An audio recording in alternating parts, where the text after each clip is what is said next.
I've got to just, there we go. Okay, hello and welcome.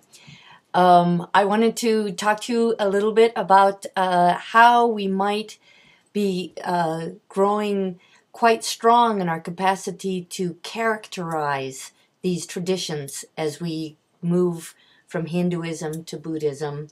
And so I thought I would start with this, what is considered the most famous poem in Japan, written by a Buddhist, Basho. And one, it's kind of interesting that this might be the most famous poem in Japan. Two, we are likely to think of Japan when we think of Buddhism, prior to having studied it like this. So trying to put that whole East Asian and Japanese element of Buddhism into its place. And three, think about why the concepts behind this poem actually speak to the continuity that you can see across all the developments and traditions of Buddhism, which are central to the idea of impermanence. So let's see if we can go from an ancient pond, a frog jumps in, water sounds, to becoming confident in our capacity to characterize Buddhism. All right, so first off, Buddhism is a universal, non-theistic tradition that began with a charismatic leader. If you remember from our very intro, there were some basic categories that we would be working with. So universal, non-theistic tradition that began with a charismatic leader.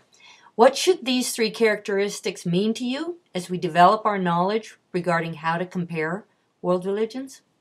So universal, we'll start with each term. To be universal meant that you're going to tell other people about your religious truths.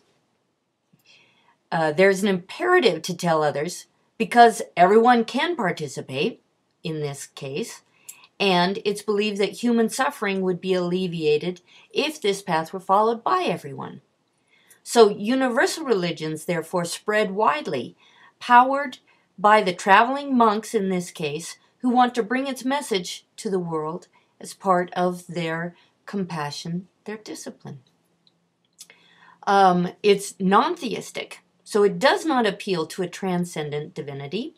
Rather, the things that will provide salvation for humans are the concepts of emptiness, anatman, and the marga, or path, of the Four Noble Truths, the fourth of which tells you to look at the Eightfold Path. So there's its non-theism, is all located in idea and practice. And then its charismatic leader. Charisma is an important term in religious studies because it denotes a kind of power that inspires other people.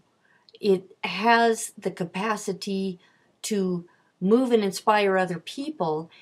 And charismatic leaders, in a kind of sociological way, are very important to understand in the study of religion because they can exert such power in the world. This charismatic leader, however, there are no claims to his divinity. Rather, what he did proclaim was the capacity for all humans to attain Buddhahood, to attain enlightenment. I'm going to keep working on this. When you combine these three characteristics, what do you get? As the book puts it, from the outset, Buddhism has been a religion that, quote, proposes to teach a new world view. But this worldview is without Brahman or any other divine originator. It emphasizes instead a human path or marga, and you remember that term from Hinduism because they are both originating, the word originates in Sanskrit from India. So there is no deity guiding you on the path. Rather, the middle way is undertaken by a human. So, is it a religion? What do we do with the two words that most people associate with religion, divine and the sacred? Divine is an awkward word for Buddhism, as is the word sacred. And our authors offer us the following, that if you consider the sacred to be the idea of absolute truth, that is what is sacred to Buddhism. One way of understanding the category of the sacred for a comparative study is to say the sacred is that which is valued most, right? So you could say that about something like Jesus for Christianity, that which is valued most, God's love, and God's love brought into the world in a human, is their sacred. It's what they value most. In the same way that then you can say in Buddhism, absolute truth is what is valued most. Let me check my time. Where did it go? There we go. We're all right.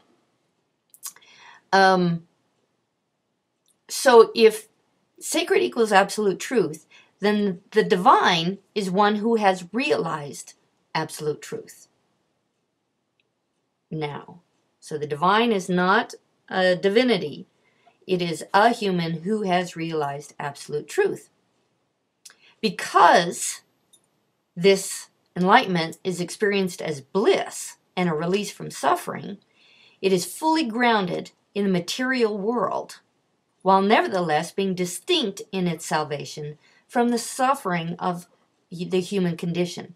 So amongst all of our traditions, Buddhism has this awkward relationship there where we have a translation between the assumptions about divinity and transcendence and, let's say, an atheistic tradition that says there, on this ground of absolute truth, comes a capacity to raise yourself from normal suffering.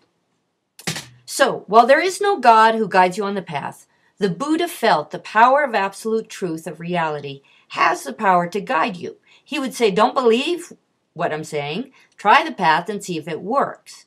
So absolute truth could guide you if you were capable of realizing it, but there was no divine purpose steering you to bliss.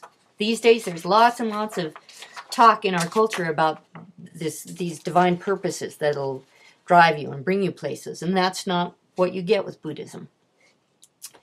Now, from a comparative perspective, it can be helpful to understand that it's tricky to discuss something like truth and have it refer to anything tangible, right? It tends to go, woo, truth, up here. Absolute truth, which should be even more tangible than truth because it's absolute, is nevertheless even more intangible. An object of contemplation, right? You could think absolute truth more than you could put it on a truthometer to weigh it. Hey, it's pretty truthy, but it's not absolute truth. I can hear Stephen Colbert's objection that truthiness is as truthiness asserts that it does. But that's getting us away from the point. What you find with Buddhism, therefore, is an effort to keep its language, its words and instructions, referring to tangible things in order to make something intangible like truth return back down to everyday experience. A haiku about a frog splashing into a pond, for instance, is an effort to make the intangible idea of the absolute truth of impermanence become imaginable through a metaphoric image of a lowly creature doing everyday things in the ecological web of life, right? An ancient pond. That ancient tells you things have been decaying there for a while. We're talking moss.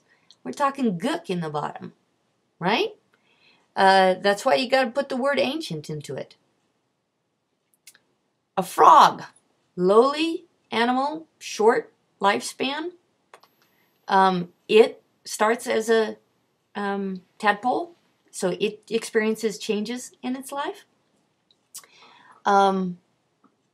Movement, the frog jumping, has something startled it? Is there a predator nearby? Is it just feeling like jumping? Its nature is jumpiness, so frog fulfilling its nature. Frog jumps in. Water sound. Some people translate that as plop. Like, was the calligraphy, the Japanese calligraphy, indicating an onomatopoeic water sound, right? Plop. And the water, so the image that you've got now, the frogs jumped, water sounds, the frog has disappeared, the ripples are cascading out across, but will fall into flatness. And it will be a quiet, silent lake again. So the nature of an impermanence undergirding it all, the dependent origination of water and frog, right? That frog makes water sound, but frog is also impermanent, will be under the water, and then he'll pop up and he'll keep doing his frog nature thing. But that these things coexist and they require each other and need each other. So the simplicity of this image, nevertheless evoking the ideas of impermanence, such that this poem stands as a representative in many ways of that which is Buddhist to the Japanese culture. I hope that this little spiel has helped you think about how is it that I can characterize Buddhism and what Buddhism as a religion offers. So thanks for listening.